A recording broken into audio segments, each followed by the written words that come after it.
All my life, I've lived with a curse I never asked for. A ridiculous one. Every time I get too close to a girl who's already taken, she falls for me. No warning, no logic, just like flipping a switch. The first time it happened, I was only 10. 5th grade. Parent-teacher conference. I was messing around in the hallway with my buddy Kevin when this perfume, sweet, expensive, drifted through the air. I looked up and saw his mom walking toward us. She had bright eyes, ruby red lips, and a dress that shimmered under the lights. She leaned down, smiled, and said softly, "You must be Ethan. Kevin never stops talking about how smart and sweet you are." I just froze, nodding like an idiot. Then she pinched my cheek with this delicate hand. Cool, soft fingers, and slipped me a couple fancy chocolates. "This is for helping me the other day," she said. She meant the time I'd given her directions, and later bought her a bandage when she twisted her ankle. Honestly, she talked a lot back then, mostly about how unhappy she was with her husband, but I didn't think much of it. I muttered, "Thanks, Mrs. Thompson," but she pressed a finger to my lips. "Mrs. Thompson? Do I really look that old?" "Call me Tiffany." That name stuck with me. Tiffany. Even later, when I walked away with Kevin, I noticed she hadn't left. She was standing there, watching me. Her eyes, intense, almost scary for a grown woman looking a kid, burned into me. Then she smiled. "You should come visit sometime, Ethan." At first, I brushed it off as her just being nice. But then, she started showing up at school more often, always with Tupperware containers full of food. Sliders, mac and cheese, brownies, piling them onto my lunch tray while pretending she was there for Kevin. She'd lean close and whisper about taking me out for burgers, buy me new clothes, video games. It got so weird that other kids started joking I was her secret son. I felt cornered, so I told Maya, my next-door neighbor. She took it seriously. From then on, whenever Tiffany appeared, Maya would suddenly pop up and drag me away. It turned into this bizarre game of hide and seek. Thankfully, both our families moved not long after, and I escaped. Later, I heard Tiffany divorce her husband. Apparently, he accused her of being too invested in me, which led to a blowout fight where he admitted he'd been cheating.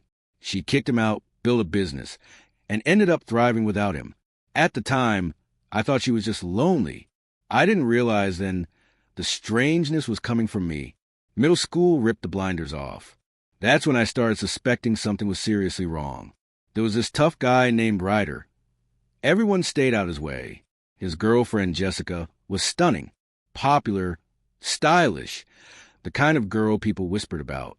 I wanted nothing to do with either of them. But trouble found me anyway. It started small. I bumped into her at a convenience store, spilled soda all over her jacket. Ryder looked ready to crush me, but Jessica's anger melted when she saw it was me. "Whatever. Just watch it next time," she muttered, and then shot Ryder a glare. After that, I started catching her watching me in the hall. Sometimes she'd smirk and call out, "Hey, dork." Then the gifts began: cookies, Gatorade, cake, little surprises showing up on my desk every day. I thought I was losing it. Finally, I snuck back into the classroom one afternoon and caught her sliding a pudding cup into my desk. She flushed, trying to cover. "What are you staring at? This stuff's gross anyway. Don't get the wrong idea." She shoved it into her pocket and stormed off. But I knew I wasn't dumb. Soon after, Jessica broke up with Ryder in the middle of the hallway. Loud, messy, dramatic. She threw his gifts in his face and yelled, "Leave me alone. I like guys who are actually smart." Everyone turned to me. Whispers spread. My life became a nightmare overnight. She wouldn't leave me alone, following me everywhere. And then one afternoon, I saw her with her grandmother, a frail, sweet woman. Jessica's sharp edges softened as she helped her along. For a moment, I saw her differently, but it didn't matter. The curse was stronger than anything real. By high school, it escalated again. The valedictorian, perfect in every way, cornered me in the library. She took my hand, eyes desperate. "Just say the word, and I'll break up with him right now." I wanted to scream, but I couldn't. How do you explain something like this? And then last week, The nightmare followed me into adulthood. At my new job's welcome party, a beautiful, sophisticated colleague, engaged, rings shining on her finger, cornered me in the men's room. Her voice was shaky but determined. I can tear up the wedding invitations tonight. That's when I realized I couldn't keep running. I hid in my best friend's closet, desperate, whispering to myself that maybe I could outrun this curse. But even there, I heard her voice. Gentle, steady. What are you so afraid of? It's not like I've ever dated anyone. And just like that, the curse struck again. Jessica's grandmother was the only family she had left. Silver hair, frail hands, still working tirelessly just to keep them afloat. Watching that old woman struggle lit something in me. I couldn't stand seeing Jessica waste her life away, so I snapped. I told her to get her act together, to start studying, to stop throwing everything away. And to my shock, she actually listened. It was like she craved discipline. Ryder never came after me. Jessica stopped trailing me through the halls, and slowly she began dressing down, focusing on her work. But every now and then, she'd shoot me a look, a sharp, calculating glance that made my stomach twist. A look that Maya never failed to intercept. She'd slide in next to me, grab my arm, and say casually, "Come on, my mom wants you over for dinner." And just like that, we'd leave Jessica behind, her glare burning into our backs. That's when the pieces started to click. There was something wrong with me, some kind of curse, a magnetic pull that only worked on girls who were already taken. It sounded crazy, but the more it happened, the more real it felt. By high school, I thought I'd finally escaped. I'd earned a spot at one of the city's top magnet schools, full of ambitious, serious kids. I figured this would be the cure. But curses don't care about your GPA. Junior year, there was Sarah. She was the kind of girl people wrote songs about. Gentle, graceful, a perfect daughter, and an even more perfect girlfriend. Her boyfriend, Mark, was a science prodigy. Together, they were the golden couple. Their names sat side by side on the honor roll every semester, blinding the rest of us like a spotlight. I never thought of her as more than a distant work of art, something beautiful you admire in a museum but never dare to touch. Our only real interaction was cleaning duty twice a week. I'd always make sure to take out the trash while she stayed behind, erasing the board. Safe, separate. For over a year, nothing happened. I actually thought maybe, just maybe, I was cured. Then came the storm. One night during study hall. Thunder cracked the sky, and the power cut out. Darkness swallowed the entire school. At first, silence. Then the cheers and whistles of teenagers who'd just been handed a party. And in that chaos, a hand found mine, cold, trembling. Her voice shook. "Sorry, I am scared of the dark." It was Sarah. She pressed against me, trembling, the faint scent of her shampoo cutting through the storm. My brain screamed, "Too close." I tried to ease her away, whispering, "The lights will come back any second. It's fine." But she just sobbed quietly, holding on. When the lights flickered back on, blindingly bright, I realized the worst. Sarah was still clinging to my side, eyes red and wet, and in the doorway stood Mark. His expression was devastation. I tried to explain 1,000 times, words tumbling out, and slowly his anger faded. But when it was her turn to explain, Sarah just twisted her hand, silent. Mark's fury reignited, this time aimed squarely at me. After that, I avoided them both like they were fire. But Sarah wouldn't stop. She started finding me everywhere, asking about homework, following me to the dumpsters on cleaning duty, prying into my hobbies, my favorite books, even my favorite foods. It felt like she was trying to memorize my entire life story. She used me like a diary, whispering about her parents' pressure, about how controlling Mark was. I'd nod along, toss an occasional yeah or wow, try to stay detached. She'd smile softly, saying, "Thanks for listening. I can't tell anyone else this." My alarms were screaming. This was bad. Very bad. So I did the only thing I could think of. One afternoon, I dragged Maya to Sarah and Mark, threw an arm around her, and blurted, "This is my girlfriend." Mark's relief was instant. He even clapped me on the shoulder. But Sarah just froze. Then she turned and ran. Things went quiet after that, but guilt still gnawed at me. I thought maybe I should apologize. Until one afternoon, I caught Mark tucked in a corner of the courtyard, making out with a sophomore. His voice was low, careless. "She's boring. You're way more fun." Before I could slip away, I noticed Sarah behind me. Her face pale, eyes locked on the scene. She didn't stay calm. They broke up the very next day. With Maya's help, Sarah kept her distance. At least until the summer after graduation. That's when I got the text. "I need to talk to you. Meet me here." Attached was a hotel address. A chill ran through me.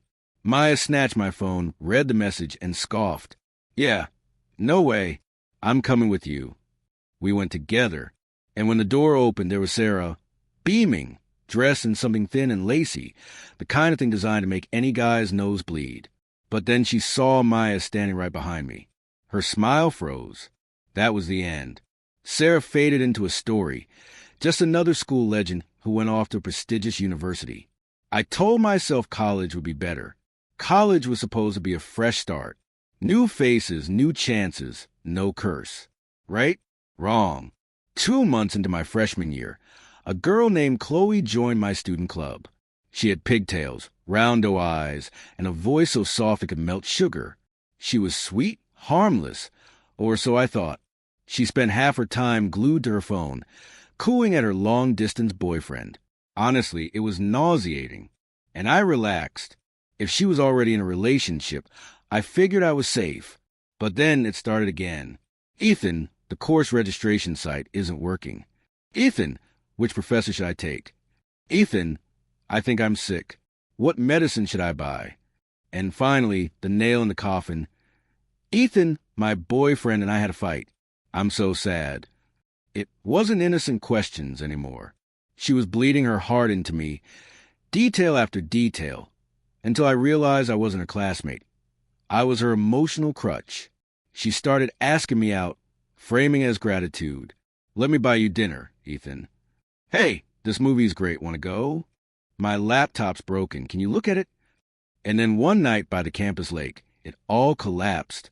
Tears streamed down her cheeks, her voice breaking. "Ethan, I think I'm falling for you.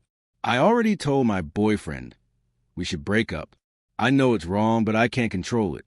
Her words froze my blood. My curse had struck again. Another relationship wrecked. Without me even trying.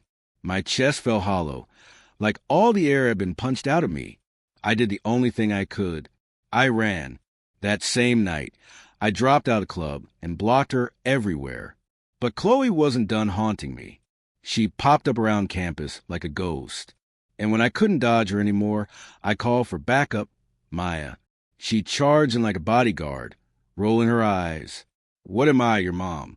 My appearance fee's expensive." I shoved my wallet at her. She slapped it away. "Who wants that?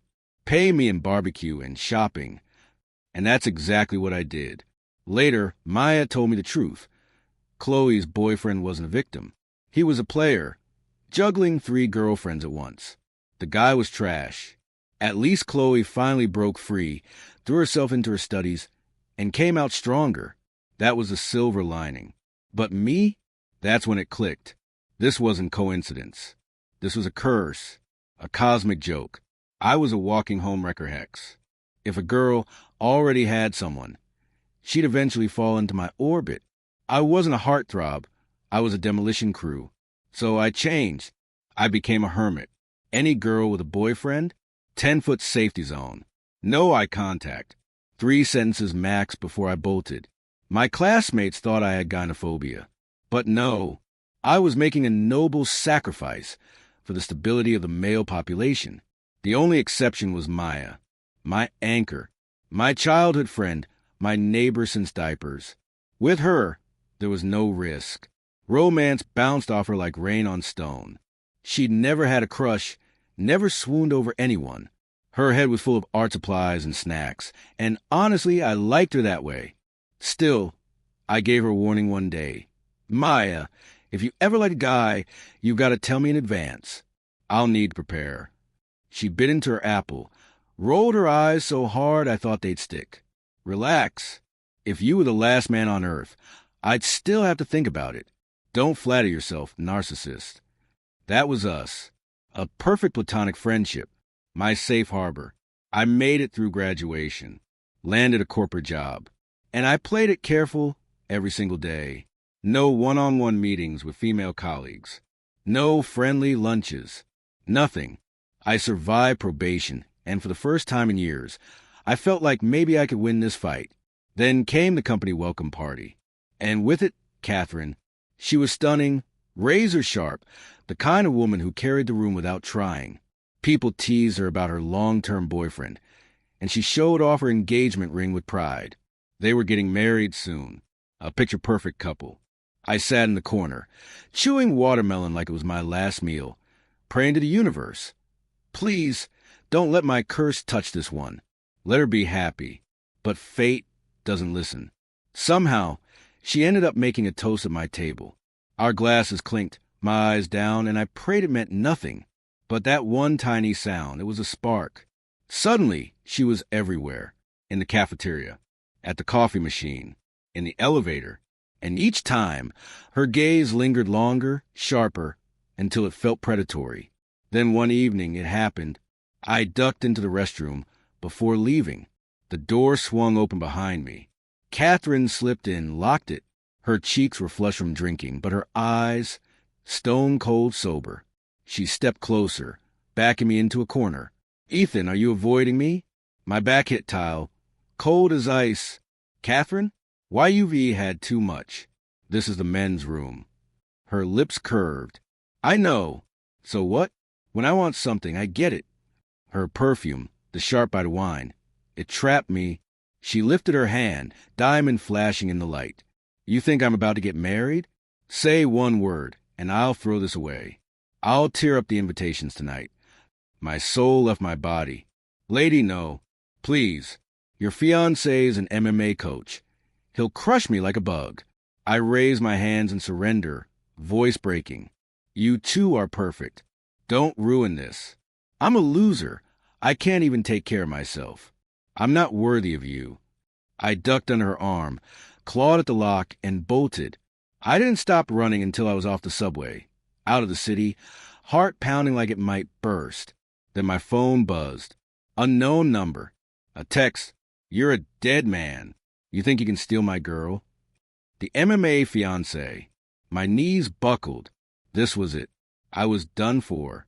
I wandered the streets like a ghost, empty, hopeless, until my feet carried me, without thinking, to Maya's door. Her building felt like the only safe place left in the city. I was shaking as I called her. My voice cracked. Maya, open up. Please save me. A minute later, she appeared downstairs, hair messy, still in pajamas and slippers. When she saw my pale face, she nearly jumped out her skin. Holy crap, Ethan, did you just see a ghost? I didn't even answer. I bolted past her and into her apartment, blurting, closet. I need a closet. Before she could ask anything, I sprinted to her room, yanked open her wardrobe, and dove inside. The air smelled faintly of her detergent, clean and oddly comforting. My heart slowed a little in the dark, wrapped in that familiar scent. For a while, there was only silence. Then the door creaked open just enough for me to see her crouched outside, watching me. She wasn't teasing or rolling her eyes like usual. She just sighed softly, and her voice came out almost like a thought escaping her lips. What are you so afraid of? She murmured. Then quieter, sad in a way I'd never heard before. I've never even had a boyfriend. The words lingered, heavy. I couldn't respond. My head was still full of Catherine's face in the restroom. Those sharp eyes, that ring glinting under fluorescent light. Maya must have noticed, because she just slid a bag of potato chips through the crack. Here, for the shock. Now spill it. Who's the poor girl this time? I sat there crunching chips like a robot, telling her everything in pieces. When I finally finished, she stared at me for a beat before bursting into laughter, loud, merciless laughter. Ethan, you're unbelievable. A forced confession in the men's bathroom? You couldn't make this up. It's not funny. I groaned. Her fiancé could turn me into drywall paste. Relax. She waved me off like I was overreacting. This isn't your first rodeo. You've been dragging girls into drama since grade school. Honestly, what's wrong with Catherine's taste? How could she fall for a coward like you? I groaned, burying my face in my hands. When will this curse just end? I swear if it keeps up, I'll shave my head and join a monastery. She just looked at me, unimpressed.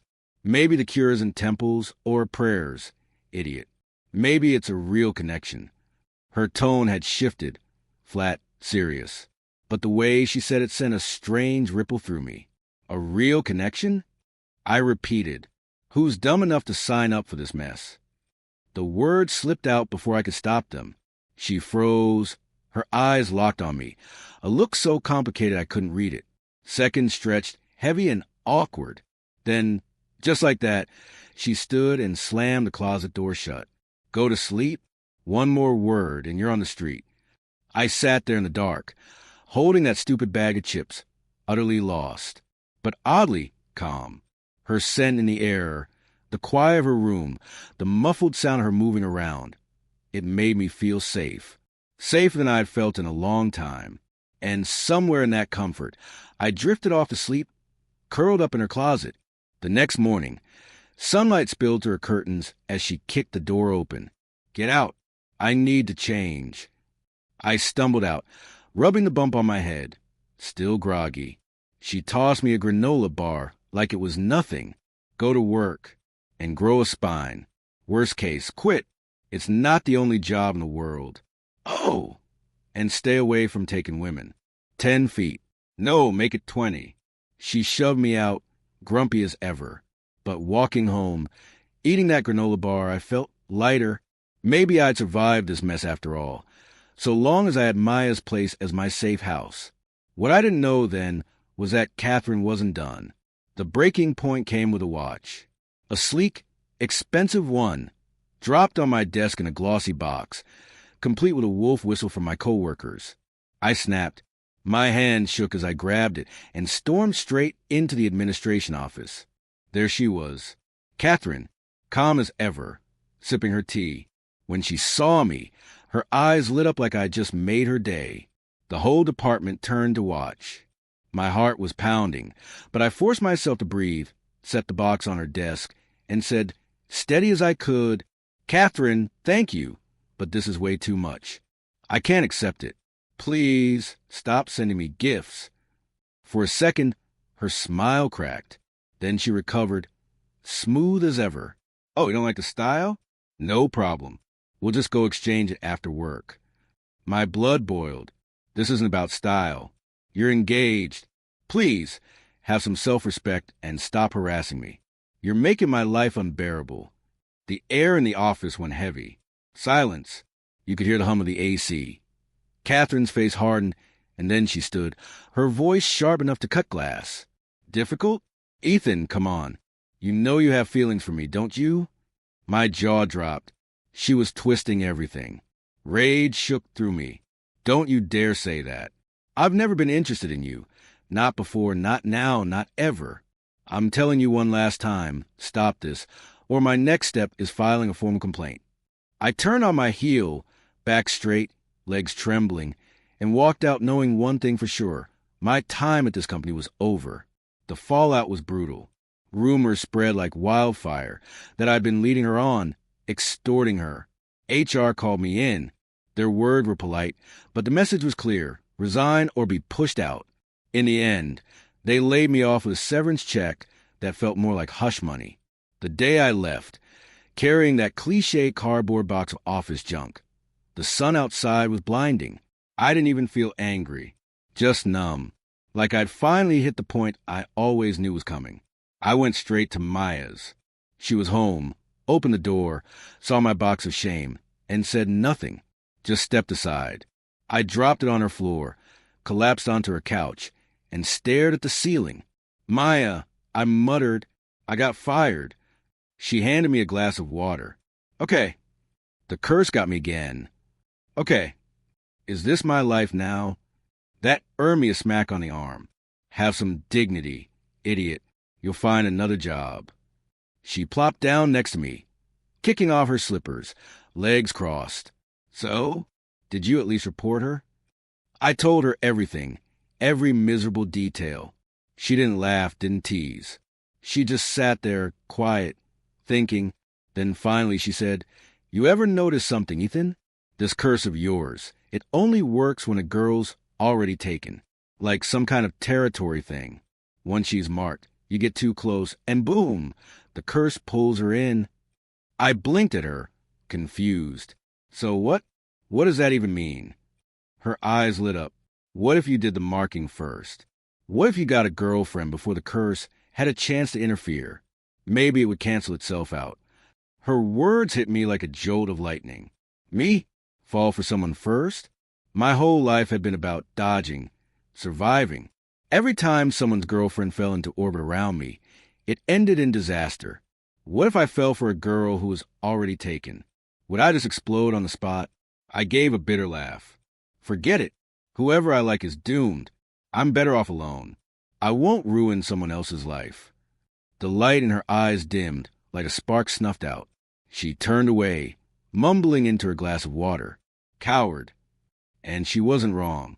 The weeks that followed were a blur of failed job interviews, short-lived part-time gigs, and endless video games on her couch. Maya never kicked me out. She still yelled, still shoved chores my way. But there was always food for two on the table. We slid back into our old rhythm, like when we were kids. But then my mom called. Her voice was firm. "Ethan, you're not getting any younger. Forget the job for a second. At least find a girlfriend. Look at Maya. She's not with anyone either. You two would be perfect." My heart stopped. "Mom, what are you talking about? Maya's my best friend. We're just friends." She muttered something and hung up, but the seed was planted. And once planted, thoughts grow. I started looking at Maya differently. Really looking. The dimple in her cheek when she smiled. The way she lost herself in sketching. Face soft, peaceful. The way she'd shove her favorite chips at me when I was upset, pretending she didn't care. And one afternoon, I walked in to find her asleep on the couch. A blanket slipped from her shoulder, exhaustion softening every line of her face. And for the first time, I let myself wonder. I pulled the blanket back over her shoulder on autopilot, like my hands moved before my brain caught up. She didn't stir, just kept breathing softly, lips parted in the kind of sleep that looked too peaceful to disturb. And that was when it hit me. My chest tightened, my pulse went wild. I jerked my hand back like I'd touched fire and stumbled, knocking into the coffee table. She mumbled, turned over, still lost in her dreams. Meanwhile, I was in full-blown panic. Back in my apartment, I splashed cold water on my face, staring at the stranger in the mirror. My cheeks were red. My heart wouldn't calm down. This wasn't good. Maya wasn't supposed to be the one. She was my safe zone, my best friend, my person, the only one the so-called curse never touched. But I couldn't stop replaying that moment. Her sleeping face, her dimple when she laughed, every memory of us tangled together since we were kids. And that's when the truth landed like a punch to the gut. I was falling for her, my best friend, the one person I swore I'd never risk. It scared me more than the curse itself. If I loved her, what would happen? Would she be safe? Or would she be the next casualty of this twisted fate that had ruined everything else? So I ran, not from her, but from myself, ignored her texts, dodged her calls, lied about being busy, until the night she stormed into my apartment, slammed the door, and cornered me with eyes blazing. "Ethan, what the hell is wrong with you?" Her voice cracked, half anger, half heartbreak. She was close enough for me to feel the warmth of her breath, close enough that I couldn't hide. I tried to deny it, but she knew me too well. The twitch in my eyebrow gave me away. And in that tiny moment, I saw her break, tears catching on her lashes, pain spilling out of her voice. "So now you're avoiding me too?" Something inside me snapped. The fear, the curse, the walls I'd built for years, they all crumbled. I pulled her into my arms, holding her like I'd never let go. My voice shook against her hair. "I'm not avoiding you. I'm avoiding myself. Because if I see you, I won't be able to stop. I think I'm falling for you. and I'm terrified it's just a curse, that I'll ruin you like I ruin everything. Silence. Then the softest laugh against my chest, half a sniffle, half disbelief. Ethan, you're the biggest idiot in the universe. She pulled back, eyes shining to the tears, her voice steady now. Why do you think I never dated anyone for 20 years? You think I couldn't? You think I didn't want to? No, Ethan. I've been in love with you since kindergarten. The world tilted. 20 years. All the moments I brushed off as friendship crashed back into me like a tidal wave. And before I could even find words, she kissed me, desperate, messy, full of 20 years of waiting. It wasn't perfect. It wasn't neat. But in that kiss, the curse, the fear, the wasted years, everything fell away. For the first time, I wasn't running. And then she kissed me again. This time, I didn't hold back. Every ounce of fear, every year of confusion, every fragile spark of hope, I poured all into that kiss. When we finally broke apart, her forehead rested against mine, her voice trembling between anger and relief. You're an ostrich, Ethan. You've been hiding your head in the sand. Do you know what it's been like for me? I couldn't date anyone. I was terrified that if I did, you'd vanish from my life forever. So I stayed. I waited for you for 20 years. And the second you realize you love me, you run. Her tears spilled, sharp and furious. Do you even have a heart? Watching her cry hit harder than any curse ever had. My chest ached, but underneath the pain was something else. Joy, wild and overwhelming, as if my heart had finally been let loose after decades in a cage. I clumsily wiped her cheeks, my voice shaking. Don't cry, Maya. Please. You're right, I'm an idiot. I'm an ostrich. I'm heartless.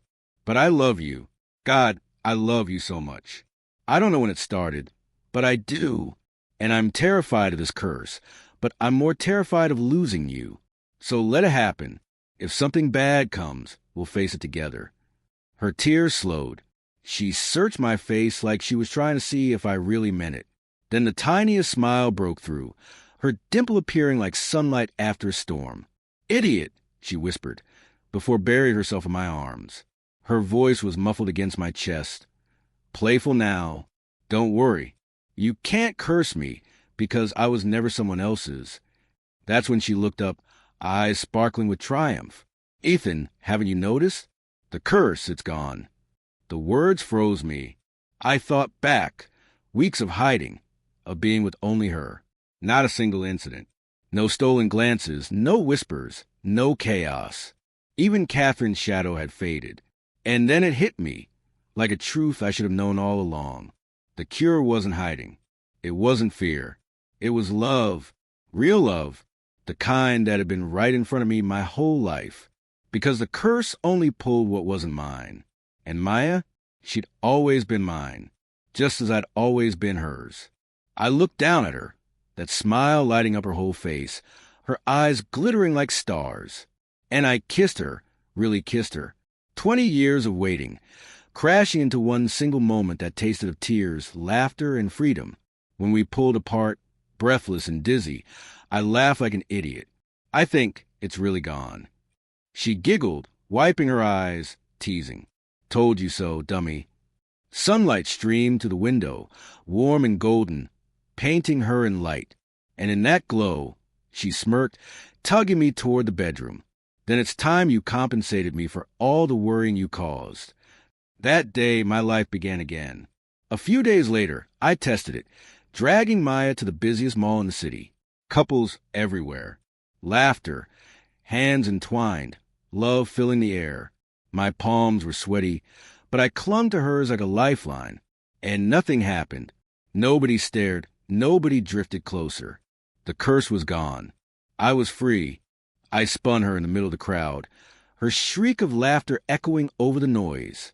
Ethan, put me down. People are staring, she scolded through giggles. Let them stare. I grinned. I'm free, and I'm taken. They can all back off. She blushed, swatted my arm, but her smile was brighter than I'd ever seen. Soon after, I landed a new job. My first day felt different, lighter. I talked to female colleagues, laughed with them, and for once, It was just normal. No tension. No curse. Just life. And when the day ended, I didn't waste a second. I rushed straight to Maya's. She opened the door, already smirking. "Well, Mr. Irresistible, did you break any hearts today?" I stepped in, pushed her gently against the door, and kissed her. No hesitation, no fear, just truth. When she finally caught her breath, I whispered against her lips, "It's over. From now on, I'm yours. Completely." She snorted, blushing, as if I want that responsibility. "You have to," I teased, brushing my nose against hers. "You're stuck with me." "Fine," she sighed, eyes sparkling, "but only if you behave. Now go wash up. I'm making barbecue ribs to celebrate your new life." I watched her disappear into the kitchen, my heart so full of hurt in the best way. To hell with curses and cosmic jokes. My cure had been beside me all along. Months later, I bumped into Catherine. She was holding hands with a new guy, smiling, really smiling. The obsession in her eyes was gone, replaced with peace. She gave me a polite nod, her boyfriend, just a regular man, not a fighter, not a star, smiled too. I squeezed Maya's hand in mine, returned the gesture, and kept walking. The sun was bright, the air alive with promise. And for the first time, my story wasn't about curses or fear or running. It was about love, the kind that doesn't break you, the kind that saves you, the kind that had been mine all along.